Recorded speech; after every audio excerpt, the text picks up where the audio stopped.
tunga lafiya ka san 2024 programme e ma min be no ko terrain ti bolo terrain me tunga lafiya bolo banangoroni kaw fe no terrain kelen la bela jele titre foncier di 15/20 ibe se ka dogo ni sara kalo edo war keme duruni bi wolonvla ani saba awo edo war keme duruni bi wolonvla ani saba fo san kele o konnala walma edo war keme saba ni bishege kalo tan ani shegin konnala terrain yere musakai se fo wari million nani ani wa keme ni kla terrain sara la terrain papier alebe ke itay e ma mi fana be no ko terrain bi bolo ibe fe ka jo amusaka beti bolo yoroni kele e se ki se no tunga lafiya ka tona ni oye parie no so jo ton o kuma la samba flani muwa anan to sebon ulu damnena villa simple ale million muwa ani wore aton wari ero war keme duru ani bishegi etage duplexi ale million binani ani flay aton wari ero war keme wolonvla ani bishegi ni fe ka ito sebe awle anga nega juru strala e mami fana be no ko appartement kadi tunga lafiya na appartement ke banangoroni kaw fe no appartement songo e million muwa ani nani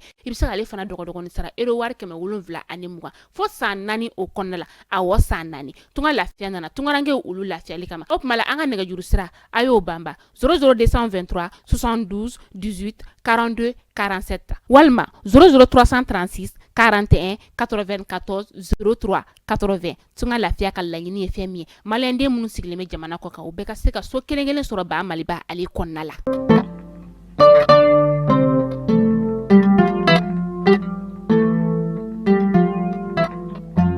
sibiri novembre kalo kile 10 ani saba samba flani muga ani saba ambe aw bela jelen fo aka wakati o cugala kuna foni ale wati selini ayo bismillah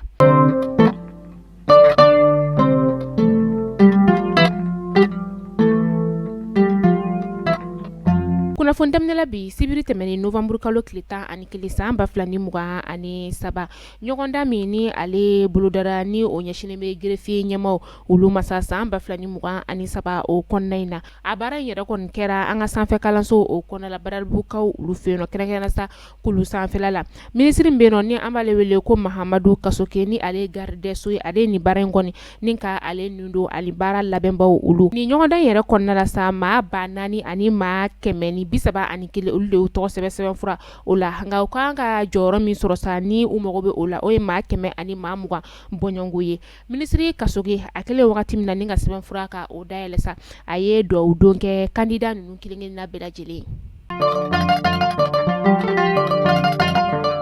wakati mina anga keleke chogo be ka sansoro ni nga taka fe no be ka usese ka do kidal dugu o konnala sa o wakati kele na sa anga douane ma o fana ko ni be ka milliard bi wolonvla annane ni ka o do anga jamana wagande o konnala mi nu ya soro octobre kalo temenina ka ken ko nga milliard bi woro ani murumuru kele ni ka o de soro inspecteur général Amadou Konate ale ni aka chedo u ko ni u disi sebe koro gosi utukalo temenina u ye milliard bi wolonvla ani kele ni murumuru fla ninka o de do anga jamana ka wakande konnala kunu kari novembre kalo klitan flasa amba flani muga ani saba anga kelekecho ulu koni ka larawlili o konnala sa nube ka usense do kidal dugu konnala dirpa ale ka folasa ko u koni ba magaji wala tigla ma chama ni ka ulu u papa o ba magaji wala tigla ma papa to la sa u kontara u yere soro kulu jukoro la ulula anga fintigla ka ya yira ka fo ko bela jelen ka i hatli si ka sababu ya ke ni bara yela koni bela jelen be ulu bulukoro dirpa ka fola ko abala nyini dugula mo ulu fe kere sa kidal ka ulu fesa kuku haklito uyela waka kla basigi ninka obla ukungulu konnala ka sababu yake fintigila kaw ni oye uluye ulu kon beka wala sugu bela jilenga wala saka siga mawnu bulamna kisi anga kere kalanso munu ni ulu be no sa uni anga jamana marabako kon kasi ka kuma koni uma benka fo ni ka oke o kon na u ka barabla ni ka ale kuntagala janya lere kemeni muga umna o barabla ni ka oke kokura weni kuna foni koni ni ka ale di uye franyon ka me ni ka ake sibiri do bibliothèque nationale o konala asika ulu feno uya ira ka fo barabla ngona be damne bitene novembre kalo klitan sabakata si jumama novembre kalo klitan ani ulu vlasa amba flani muga ani sabanga jamana fantan nani bela jele o konnala uga fola sa koni ni barabla en konna sa ku asabu ye femi kanga jamana marabako kon kanka musaka do ni ka o de di uluma o teka o musaka ni ka o de soro wala sa k'a yira k'a fɔ ko Arasibashi ale ka kiri kɔni a bɛ ka bila kɔfɛ jamana marabagaw olu fɛ a ka collectif pour le développement de la république ni o ye CDR ye o maaw kɔni farala ɲɔgɔn kan sibiridon novembre kalo tile 11 san 2023 Carrefour des jeunes o kɔnɔna la laɲini ye min ye o de ye k'a yira k'a fɔ ko nin wagati in na da tɛ ka maga Arasibashi ale ka kiri koɲɛw olu la k'a ladɔnniya k'a fɔ ko Arasibashi kɔni ale bɛ kasobon kɔnɔ a bɛ kalo 9 bɔ bi.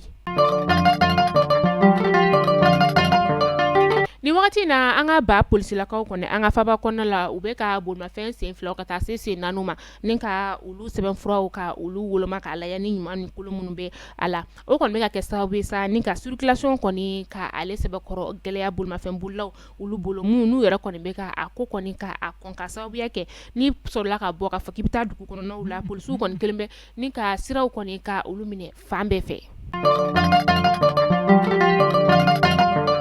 Mali fasokanw layiriwali tɔnw ye kunnafonidilaw ni ka olu wele sibiridon novembre kalo tile 11 san 2023 kunnafonidilaw wele kun kɛra fɛn min ye sa o de ye k'a yira k'a fɔ ko ka yɔrɔsa ka se ka an ka kan ni ka olu don bala jɛma ka se ka bɔ a kalama cogoya min na o de kɛra kunnafonidilaw olu wele kun ye walasa aw ni an ka se ka kunnafoniya caman ni ka o sɔrɔ ni kunnafoniya ale kɔnɔna la sa aw ni an ka jɛ ni ka Salifu Sora ale lamɛn Salifu Sora ale ye Mali fasokanw layiriwali tɔn o ɲɛmaa ye. An kɛlen kɔfɛ ka an ka sɛbɛn sɔrɔ n'o ye an ka lakodɔn sɛbɛn ye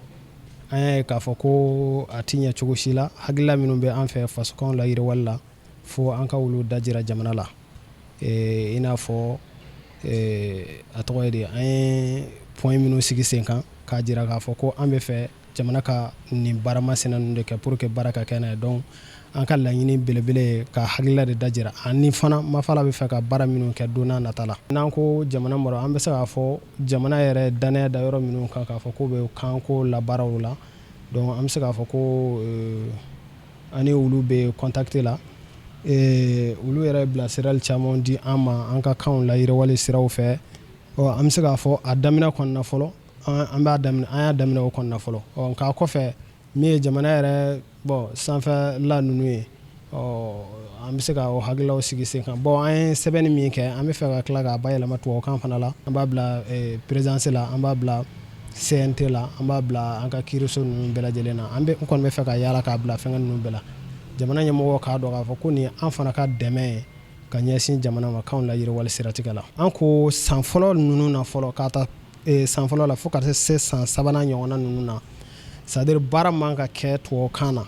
a ka kɛ an yɛrɛ ka kan de la bawo n'a kɛra an ka kan na a ka ca Ala fɛ denmisɛnnin bɛ se ka dɔnniya a ka dɔnniya sɔrɔli bɛ teliya o de sira fɛ o ye an ka laɲini ani fana a b'an ka sanfɛ kalanso yɔrɔ minnu na i n'a fɔ lycée yɔrɔ ninnu o ye cɛmancɛ kalanso ye u ka kiimɛli bol'a la i n'a fɔ ka examen kɛ a la parce que bac ti kɛ o la o de sababu la mɔgɔ caman bɛ yen o tɛ ka kan ninnu ta ni sɛbɛn ye o la n'o ye kiimɛli kɛ o yɔrɔ ninnu na duguma programme ninnu mɔgɔ caman hakili la k'a fɔ ko olu caman bayɛlɛmalen don ka bɔ o de y'a to an m'an da maga o yɔrɔ la n'i y'an ko san saba fɔlɔ kɔni a ma se yɛrɛ k'a fɔ ko jamana bɛ ne bila baara wɛrɛ la olu programme bayɛlɛmalen don bawo n'aw hakili b'a la u b'a fɔ fɛngɛ minnu ma ko la pédagogie convergente o hakililaw tɛmɛna ani curriculum ninnu olu bɛɛ ye walasa baara bɛ se ka kɛ an ka kan ninnu na cogo min na dɔɔni dɔɔni mais an ka laɲini yɛrɛ de ye u ka fɛn yɛrɛ sinsin de ka kan u kana gulo tubabukan na i n'a fɔ kɔrɔlen u b'a kɛ cogo min na.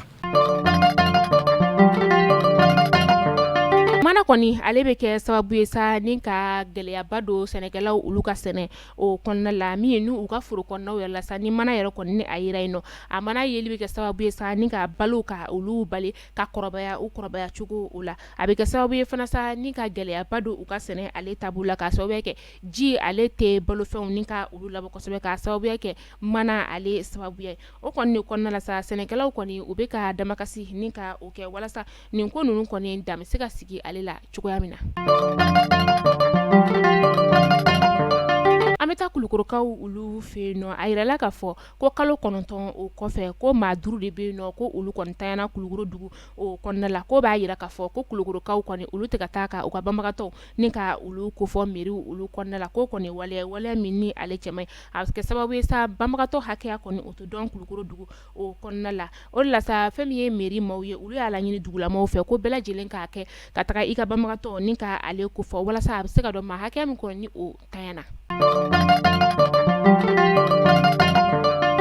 bankasikaw olu fe no u ka église protestant min ni ale be no ale kɔni ye san kɛmɛ nin ka o sɔrɔ min n'u y'a ɲɛnɛmayali daminɛ novembre kalo tile 10 kana se a tile 12 ma san 2023 a san kɛmɛ kɔnɔna la sa u ye sigi ka baro nin ka olu kɛ chrétien fɔlɔ minnu ni olu kɔni tara aladeli la ni église ba ye ale kɔnɔna la min n'u ka aladeli ɲɛsinna fɛn ma ni o de ye bɛn koɲɛw olu ye maa caman kɔni olu bɔra Mopti dugu kɔnɔna la Baɲangara Koro Koporo na ale ni Mandu ka taa fara nin dugulama ninnu kan walasa ka se ka église in san kɛmɛ nin k'a ɲɛnamaya ɲɔgɔn fɛ.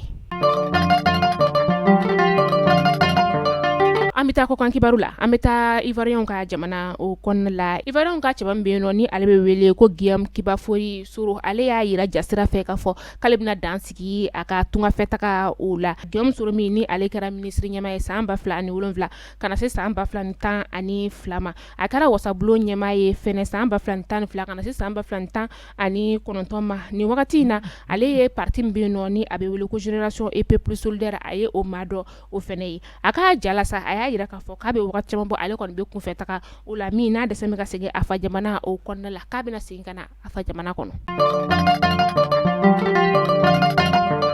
Faransi maa dɔw kɔni olu bɔra k'a yira k'a fɔ ko ka Bazoum ni ka ale bila ka tila tuguni ka fanga ni ka o segin so o ɲɛmaa tun bɛ maa min bolo sa o de ye Amamena Aidara ye ni ale ye secrétaire général ye collectif bɛ yen nɔ ni ale ɲɛsinnen bɛ Mohamed Bazoum ale labilali ba o y'a yira k'a fɔ k'a ka di Niger caman maa caman ye sa k'u ka taa ni ka bɔ ka u ka nisɔngoya ka o yira ko nka k'a tɛ kun maa la ni ka bɔ k'olu minnu kɔni bɛ Faransi jamana kɔnɔna la olu bɛ bɔ ni ka u ka nisɔngoya yira. Mali kunnafoni jabara najaba o jana an ka kunnafoniya ni ka o datugu sa ni wagati in na an b'a da u bɛɛ lajɛlen kulo kan ka fɔ ko tunga lafiya terrain bɛ ale bolo sɛbɛnnikɔrɔkaw olu fɛ yen nɔ terrain min ni ale kelen-kelen bɛɛ lajɛlen ye titre foncier 15/20 o de don terrain ale sɔngɔ ye savoir million 20 ye ni o ye 30 534 euros ye a apport i bɛ 5 000 euros ni ka o de sara walasa i tɔgɔ yɛrɛ ka sɛbɛn terrain ko koɲɛ olu la kalo kalo i bɛ 852 euros ni ka o sara kalo 30 o kɔnɔna la fɛn min ye terrain bɛ katikaw olu fɛnɛ fɛ yen nɔ sanga donna natɔla an bɛna o kunnafoniyaw ni ka olu da aw kulo kan n'Ala man ka jɔnya joona aw ni an bɛ ɲɔgɔn sɔrɔ sini inshallah kunnafoni kuraw olu kɛnɛ kan.